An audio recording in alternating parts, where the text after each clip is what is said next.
Florent Pagny, un artiste français talentueux, a connu de nombreux hauts et bas dans sa vie, mais sa plus grande tristesse a peut-être été sa bataille contre le cancer du poumon, qui lui a été diagnostiqué en 2022. Ce fut un énorme choc non seulement pour lui, mais aussi pour sa famille et des millions de fans à travers le monde. Dans une vidéo publique sur les réseaux sociaux, Florent Pagny a partagé la nouvelle sur un ton calme, mais n'a pu cacher sa profonde douleur. Il a déclaré que la maladie avait perturbé tous ses projets musicaux et sa vie personnelle, le forçant à faire face à une dure réalité. La mort pourrait être plus proche que jamais. Cette tristesse naît non seulement du fait d'être confronté à la maladie, mais aussi du sentiment d'impuissance lorsqu'on doit arrêter temporairement une carrière à son apogée pour se concentrer sur le traitement. Pour quelqu'un qui a toujours vécu sa vie pour la musique, devoir quitter la scène et le public est une perte indescriptible. De plus, l'inquiétude de laisser sa famille, sa femme Azucena Caamaño et leurs deux enfants Ael et Inca, seule pesait également lourdement sur son cœur. Florent Pagny a partagé un jour qu'il n'avait pas peur de la mort, mais qu'il avait peur de ne pas pouvoir être avec les personnes qu'il aimait le plus quand elles avaient besoin de lui. Cette tristesse n'était pas seulement une douleur physique, mais aussi une blessure émotionnelle profonde, le forçant à faire face à de grandes questions sur le sens de la vie et sur ce qu'il avait laissé derrière lui. Une autre tristesse dans la vie de Florent Pagny fut ses ennuis financiers et judiciaires avec le fisc français dans les années 2000. Il fut condamné à 6 mois de prison avec sursis et à 15 000 € d'amende pour fraude fiscale, un événement qui porta atteinte à sa réputation et le poussa vers des années difficiles tant financièrement que mentalement.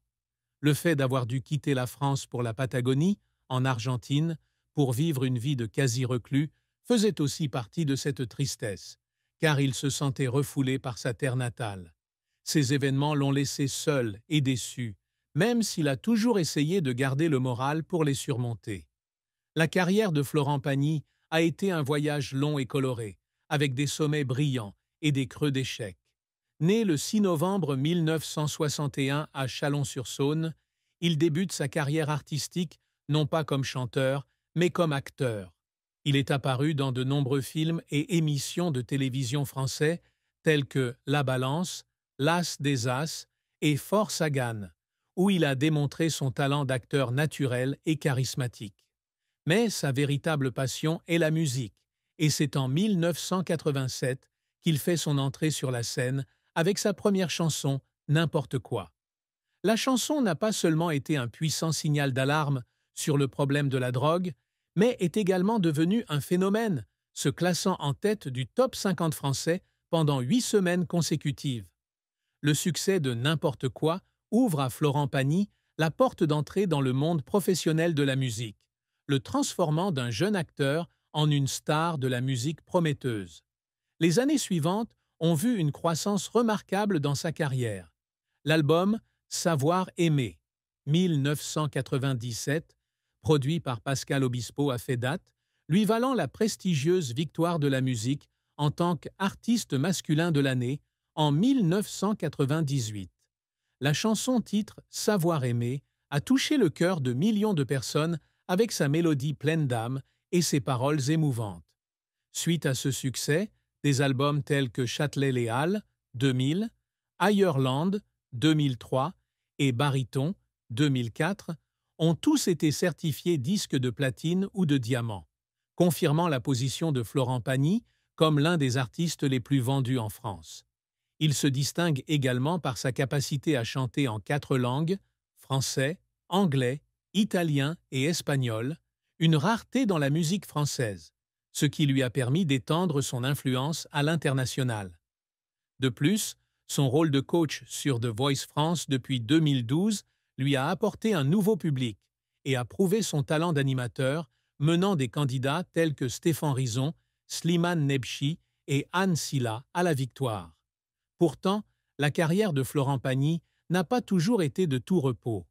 Le début des années 1990 fut une période difficile, car son deuxième album réaliste, 1992, ne rencontra pas le succès escompté.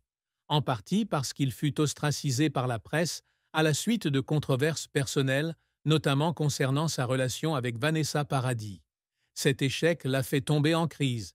Il a même parfois fondu en larmes en studio, car il se sentait impuissant et abandonné. Un autre échec fut lorsqu'il tenta de changer de style avec l'album Récréation, 1999, où il expérimenta la musique électronique et les reprises, mais ne fut pas reçu aussi chaleureusement par le public que ses œuvres précédentes. Ces échecs ont non seulement porté un coup à sa réputation, mais l'ont également laissé confronté à une pression financière et à un manque de confiance en lui. Les efforts qui ont fait pleurer Florent Pagny ne provenaient pas seulement de l'échec, mais aussi des efforts constants pour surmonter l'adversité. Confronté à des problèmes fiscaux et contraint de quitter la France, il passe des années à reconstruire sa carrière depuis la Patagonie, travaillant avec des musiciens locaux et cherchant de nouvelles inspirations.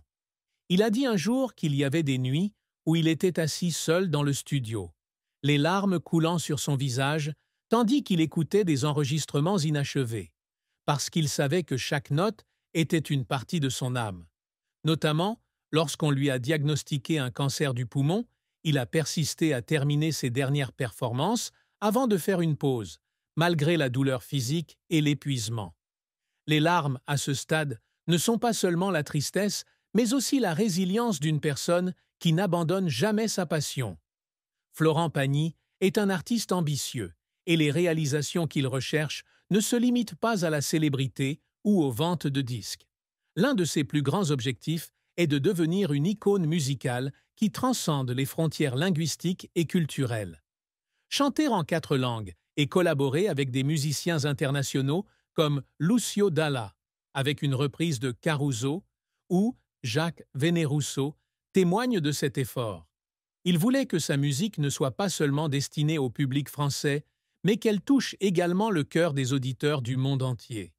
Cet exploit a été en partie réalisé lorsqu'il a vendu plus de 15 millions de disques dans le monde, devenant ainsi l'un des 17 artistes les plus vendeurs de tous les temps en France.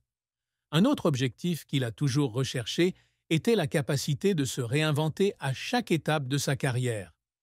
De chanteur pop des années 1980, il s'est transformé en parolier avec Savoir aimer, puis en artiste classique avec baryton, et même en animateur talentueux à l'émission The Voice.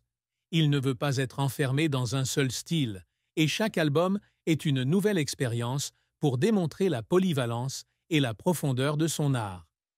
Remporter de nombreux prix musicaux, dont la Victoire de la musique, témoigne de la reconnaissance qu'il a obtenue après des années de travail acharné. De plus, Florent Pagny a toujours aspiré à laisser un héritage au-delà de la musique. Il participe à des activités caritatives, notamment en faveur de l'éducation des enfants défavorisés en Amérique latine, où lui et sa famille vivaient. Il voulait qu'on se souvienne de lui non seulement comme d'un chanteur, mais aussi comme d'un contributeur à la société. Son combat contre le cancer faisait également partie de ce voyage, puisqu'il a rendu public son histoire pour inspirer et sensibiliser à la maladie, transformant sa douleur personnelle en un message plus large pour la communauté. L'amour et le mariage de Florent Pagny est une histoire à la fois douce et orageuse. Il a épousé Azucena Caamaño, une peintre argentine, en 2006 après plusieurs années de mariage. Ils se sont rencontrés à la fin des années 1990, alors que Florent recherchait la paix après les troubles en France.